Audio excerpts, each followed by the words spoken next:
Welcome to Byte-Sized Tech, where we like to blend casual conversations with, hopefully insightful discussions on the latest in technology and gadgets. Yeah, for sure.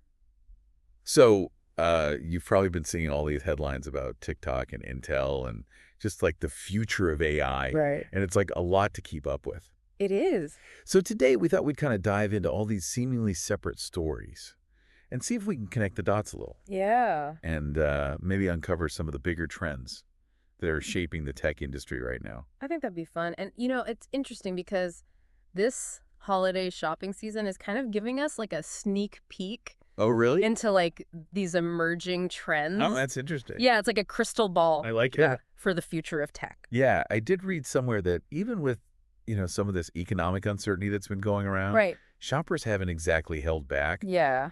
But it seems like they are being a lot more strategic. Yeah, absolutely. I think you're right. It's not just about like finding the cheapest product anymore. It's about value, Yeah. Today's consumers are a lot more discerning. Yeah. They're looking for like real value. They want to feel good about the things that they're buying. Right. And that means that, companies need to step up their game when it comes to like using data and social media to, reach these consumers. Oh, so instead of just blasting out like all these ads, they're getting a little bit more targeted. Right, exactly. Yeah. Think about like Walmart, for example. Yeah. They've really become like masters of using their own customer data. Oh, wow. What's called first-party data, Okay. which is basically information that they collect directly from their shoppers to figure out what people want. And then they use platforms like TikTok to get those deals in front of the right people. Oh, that's probably why my TikTok feed is like suddenly full of Walmart deals. Right, exactly. Yeah. But speaking of TikTok, can we talk about how this app seems to be like taking over the world? Yeah. It's like Facebook and Instagram are suddenly the retirement homes of social media. Yeah, it's remarkable how quickly they've grown, especially among younger demographics. Yeah. It's really become a force to be reckoned with, but also kind of a political hot potato. Oh, really? Yeah, there have been discussions even about like potentially banning it in the U.S. Wait, a ban? That's kind of extreme. Yeah. Why is it causing such a stir? Well, there are some concerns about data security and privacy. Okay. Particularly because TikTok's parent company, ByteDance, is based in China. Right. And so there's some worry about, the potential for the Chinese government to access user data. I see. So it's all tied up in those geopolitical tensions. Yeah, exactly. But even with all this uncertainty swirling around TikTok, I've seen reports that investors still see it as like a potentially undervalued asset. Yeah. Which is kind of wild considering the possibility of like a ban. It is, but it just speaks to the incredible power of TikTok's reach and engagement. And it kind of brings us to this broader conversation about investing in Chinese tech companies. Yeah. In general, like ByteDance or, the giants like Alibaba. Yeah, I've been trying to wrap my head around that whole thing. It's complex. Yeah, because with all the tension between the U.S. and China, it seems like a pretty risky bet for investors. It definitely comes with its share of challenges. Like the regulatory landscape is constantly shifting, which makes it tough to know like what's safe, what's not. Right. But this uncertainty also creates opportunities. Hold on, opportunities. How so? Well, all this scrutiny and uncertainty has actually like driven down the value of some of these Chinese tech companies. Oh. So for savvy investors who are willing to kind of do their homework and ride out the volatility, there's a potential for some significant returns. Oh, so it's like a high-stakes poker game. Yeah, you could say that. High risk, high reward. Right. And it raises an important question. Could greater regulatory clarity actually be the key to unlocking even more growth in the Chinese tech market? That's a good question. Yeah, it's something to think about, but let's shift gears for a second. Okay. And talk about a tech giant that's facing its own set of challenges a little closer to home. Okay. Intel. Oh, man.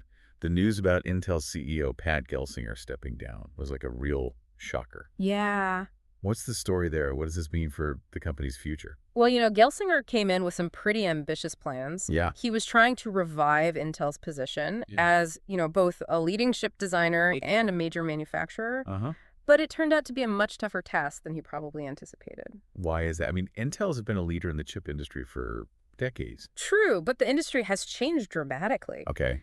Companies like TSMC and NVIDIA have become like specialized powerhouses. Right.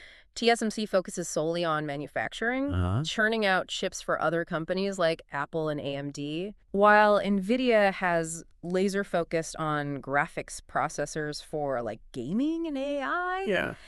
Intel, on the other hand, was trying to do it all. Oh. Design and manufacture, Okay. which kind of spread their resources a little thin. So it's like trying to be a master chef and run a 5-star restaurant at the same time. Right, exactly. A tough act to balance. Yeah. But what were like the specific missteps that led to Gelsinger's exit? It seemed like he had a lot of support initially. He did, and there were some wins, Okay. but also some costly stumbles. Like what? Well, they poured a ton of money into expanding their manufacturing capabilities, Okay. but they couldn't quite match the efficiency and scale of TSMC. Hmm. They were also a bit slow to adapt to the booming market for specialized chips, Okay. especially those used in AI, where NVIDIA really took the lead. So is this the beginning of the end for Intel? I wouldn't go that far. Okay. Intel still has a lot of strengths. Okay. They're still the dominant players in PC processors, which brings in consistent revenue. Uh-huh. And they have a wealth of valuable intellectual property and manufacturing expertise. Okay. The question is, can they leverage these assets to find a new path to success in this rapidly evolving landscape? That is a good question. Great. You've got me thinking about the future of AI hardware in general. Yeah. It seems like it's about way more than just having the most powerful chips, right? You're absolutely right. Raw processing power is only part of the equation. Okay. It's also about affordability, accessibility, and adaptability. Oh, so it's a lot more nuanced than just like bigger is better. Exactly. And it comes to AI hardware. Yeah. What are some of the ways that companies are like innovating in this space?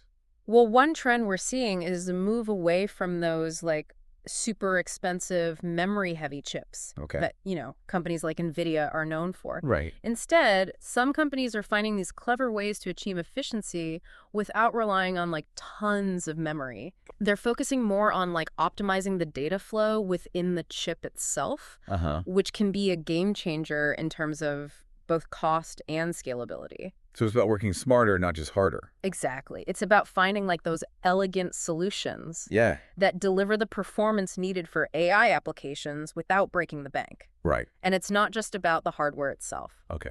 Open source solutions are becoming increasingly important in the world of AI. Okay. I've heard that term open source thrown around a lot. Yeah. But I'm not always sure like what it means. Yeah. Can you break it down for me? Sure. So imagine you have a recipe for the most amazing chocolate chip cookies ever. Okay.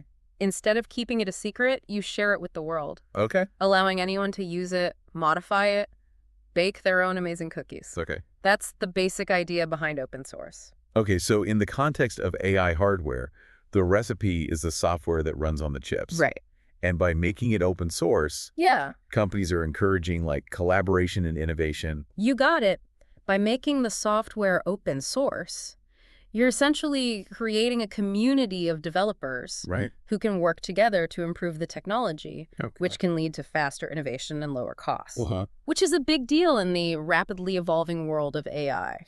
Yeah, for sure. This conversation about open source and collaboration actually reminds me of something we touched on earlier. Yeah. The idea of like the value-driven consumer. Right. I'm curious to hear more about how that trend is playing out beyond just like holiday shopping. Yeah, it's a really fascinating shift. Consumers are becoming a lot more discerning and conscious of the trade-offs they're making when they adopt new technologies. They're not just jumping on the bandwagon of whatever's shiny and new. They're asking themselves, like, what value does this bring to my life? Is it worth my time, my attention, maybe even my data? It's like we're finally realizing that we have a choice. We don't have to passively accept whatever the tech industry throws at us. Exactly. And that shift in mindset is actually having a ripple effect throughout the industry. Oh, really? You know, as consumers become more value-driven, it forces companies to become more responsive, more innovative, and more accountable. So it's kind of like a feedback loop where our choices as consumers are actually influencing the direction of the tech industry. It really is. It's a very powerful dynamic. I like that. And it's why it's so important for us to be informed and engaged. You know, we need to understand the technologies we're using, the potential risks and benefits, and make our voices heard. It's about being active participants in the tech world, Exactly. not just passive consumers. Right. Yeah, I'm digging this, but we've been talking a lot about U.S. companies. Yeah. What about the rest of the world? Yeah. What role are other countries playing in shaping the future of tech? That's a great question. Yeah. It's becoming increasingly important to have like a global perspective Yeah. as technology becomes more interconnected and interdependent. We can't just focus on what's happening in our own backyard anymore. So where should we be looking? What are some of the other like tech hubs that are emerging around the world? Well, China is a major player, of course. Right. They've invested heavily in research and development Uh, and are already leading the way in areas like artificial intelligence and 5G technology. but with all the political tension between the U.S. and China, Yeah. is it even possible for these two countries to collaborate on technology? It's definitely a challenge. Yeah. There are concerns about intellectual property theft and national security on both sides. Right. But at the same time, there's a growing recognition that cooperation is essential. Okay. If we want to address some of the world's most pressing problems, like climate change, pandemics, Yeah. those are challenges that no single country can solve alone. So it's a bit of a balancing act Right. between competition and collaboration. Exactly. But it's not just about the U.S. and China, right? Other countries are stepping up their game as well. Absolutely. India, for example, Okay. has a booming tech scene with a young and incredibly talented workforce. Oh, wow. And Europe is making significant progress in areas like renewable energy and data privacy. It's amazing to see so much innovation happening all over the planet. It is. It really feels like a global effort to shape the future of technology. Yeah. But let's bring it back down to earth for a moment. Okay. We've talked about how companies and governments are adapting to this ever-changing tech landscape. Right. But what about everyday people? Yeah. What can we do to stay ahead of the curve and thrive in this digital age? That's the million-dollar question. Yeah. The pace of technological change is only accelerating. Right. So it's more important than ever to be like lifelong learners Okay. and to cultivate skills that'll be valuable in the future. Okay, so spill the beans. Yeah. What are those must-have skills? Give us the inside scoop. Well, first and foremost, I think it's essential to develop a strong foundation in critical thinking and problem solving. Okay. These are skills that will be valuable in any field, regardless of how technology evolves. That makes sense. Oh. We need to be able to think for ourselves and not just blindly follow the latest trends or algorithms. Right. What else?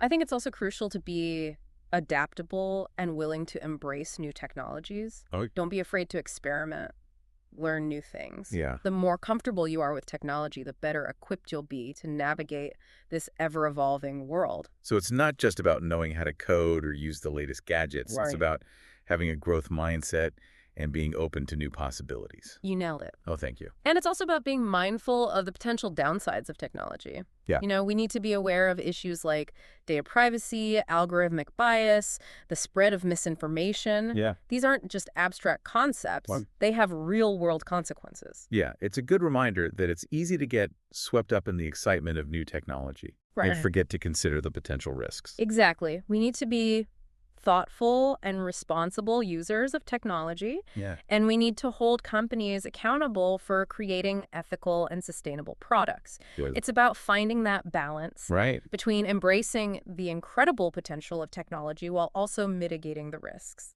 So it's not just about celebrating the good. Right. It's also about being aware of and hopefully mitigating the bad. Precisely. And that requires us to be informed and engaged citizens both online and offline. Yeah. We need to have a say in how technology is developed and used Mm-hmm. and make sure it serves humanity, not the other way around. These are some powerful words to live by in this digital age. Right. Thanks for sharing your insights with us today. My pleasure. It's a conversation I think we all need to be having. It is a lot to think about, but I feel like we covered some pretty important ground today. Yeah. From, those strategic holiday shoppers to TikTok's crazy rise and Intel's struggles and the innovations in AI hardware. Right. There's so much going on in the tech world right now. It's a really dynamic time to be following tech, that's for sure. It is. And as we kind of wrap up our deep dive today, Yeah. I think it's worth circling back to that idea of value that we were talking about earlier. Oh, yeah, the value-driven consumer. Right. You mentioned it's becoming a bigger factor beyond just holiday shopping. Yeah.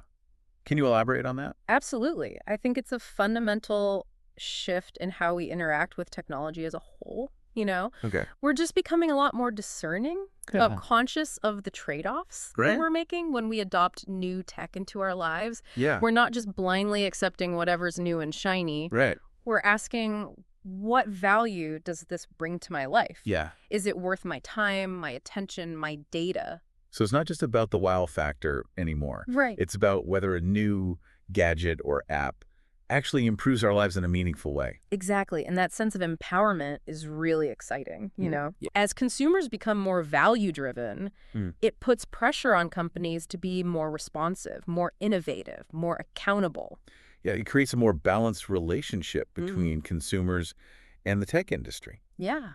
You know, we're not just passive recipients anymore. Yeah. We have a voice and we have a choice. Precisely. And that's why it's so important for us to be informed and engaged. You know, we need to understand the technologies that we're using. We need to be aware of the potential risks and benefits and make sure that our voices are heard. It's about being active participants, shaping the future of tech. Well said. Well, thank you. It's not about, you know, being a tech expert or having all the answers. Right. It's about being curious, asking questions, and being willing to learn and evolve alongside technology. I like that those are some inspiring words to end on. Yeah. Thanks for joining us and sharing all your insights. It's been a pleasure. Always happy to chat about tech. Yeah, me too. And that brings us to the end of another episode of Byte-Sized Tech. Thanks for tuning in to Byte-Sized Tech. If you enjoyed the episode, like, comment, share, and subscribe for more fun tech discussions. Definitely. We'll catch you next time.